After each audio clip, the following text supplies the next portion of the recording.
Le Seigneur nous autorisa à regarder un homme qui se trouvait à l'intérieur de l'un des chaudrons. Il était à l'envers et la chair de son visage pendouillait en morceaux. Il restait là à regarder le Seigneur attentivement. Et puis, il s'est mis à crier et à appeler Jésus.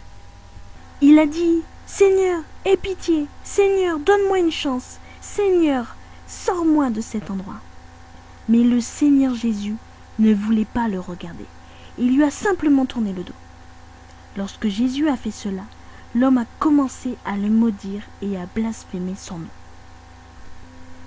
Cet homme était John Lennon, membre du satanique groupe de musique les Beatles. John Lennon était un homme qui se moquait et riait du Seigneur durant sa vie. Il disait que le christianisme était pour disparaître et que Jésus-Christ serait oublié de tous.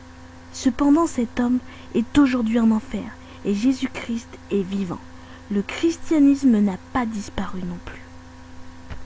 Comme nous commencions à marcher sur les bords de cet endroit, les hommes étiraient leurs mains vers nous, suppliant pour de la pitié. Ils demandaient à Jésus de les sortir de là, mais le Seigneur ne voulait pas les regarder. Puis, nous avons commencé à passer au travers différentes sections.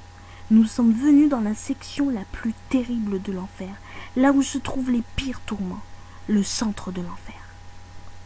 La forme la plus concentrée des tourments que l'être humain ne peut même pas exprimer. Les seules personnes qui se trouvaient dans cet endroit étaient ceux qui avaient déjà connu Jésus et la parole de Dieu. Ils étaient jadis pasteurs, évangélistes, missionnaires et toute cette catégorie de personnes qui avaient un jour accepté Jésus et connu la vérité, mais qui vivaient une double vie. Il y avait aussi des rétrogrades. Leur souffrance était 1000 fois pire que n'importe qui d'autre. Ils criaient et suppliaient le Seigneur pour de la pitié. Mais la parole de Dieu dit dans Hébreux chapitre 10 versets 26 et 27. Car si nous péchons volontairement après avoir reçu la connaissance de la vérité, il ne reste plus de sacrifice pour les péchés, mais une attente terrible du jugement et l'ardeur d'un feu qui dévorera les rebelles.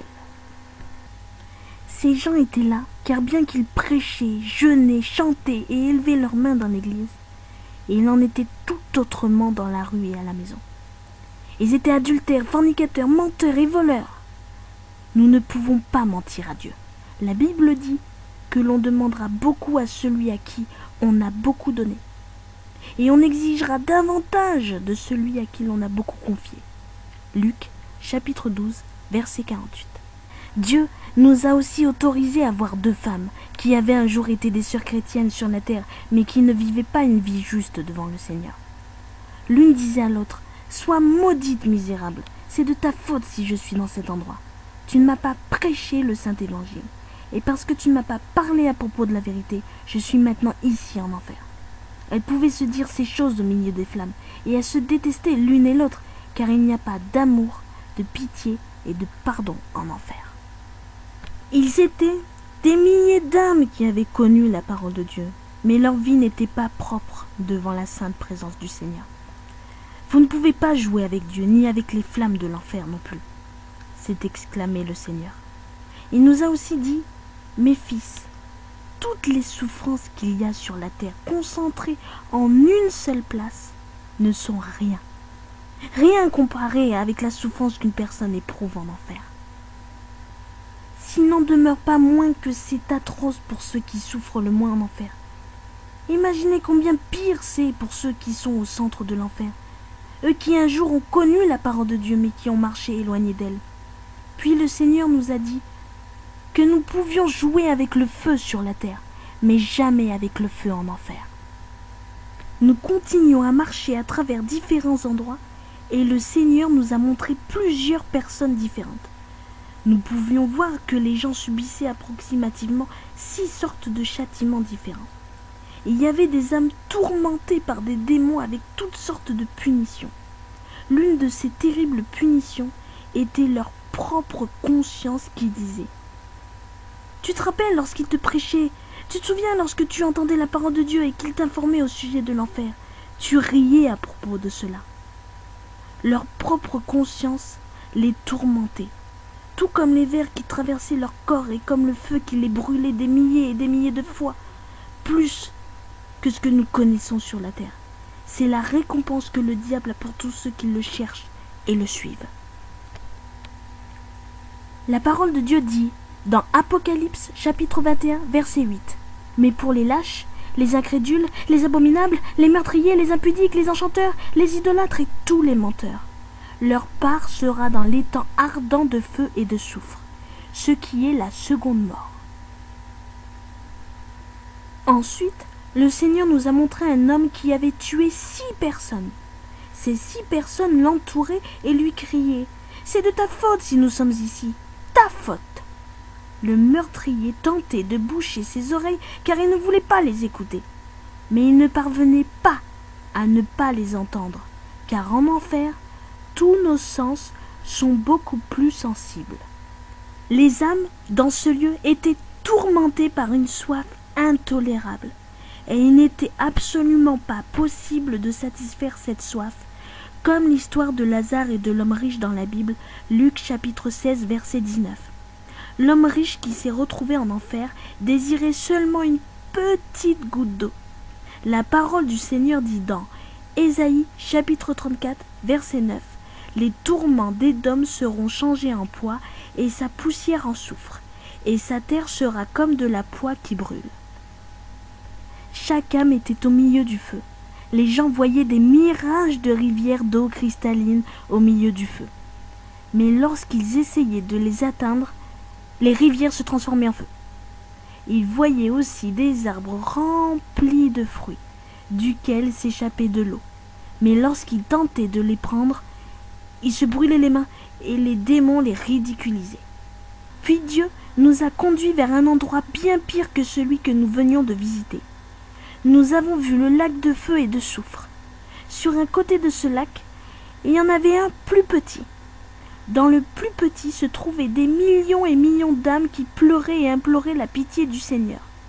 Ils lui disaient « Seigneur, s'il vous plaît, faites-nous sortir d'ici, ne serait-ce que pour un petit moment.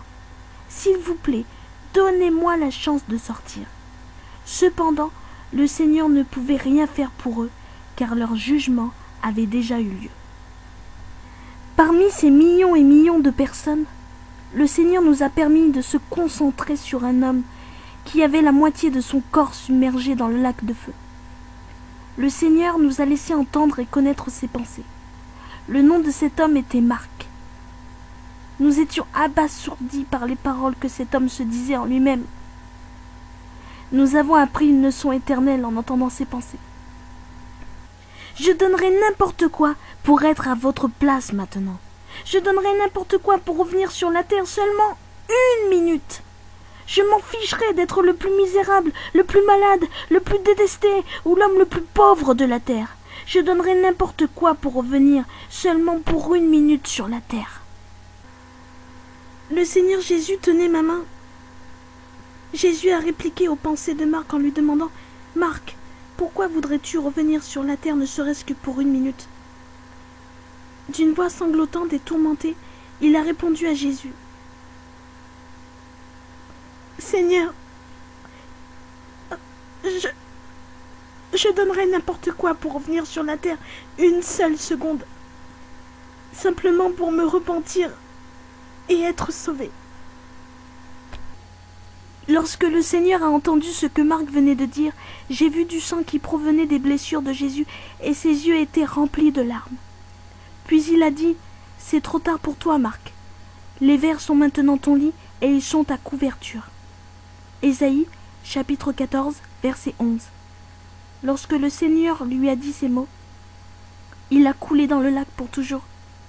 Malheureusement, ces âmes n'ont plus aucun espoir. Seulement, nous, sur la terre, avons encore aujourd'hui la chance de nous repentir et d'aller au ciel avec notre Seigneur Jésus-Christ.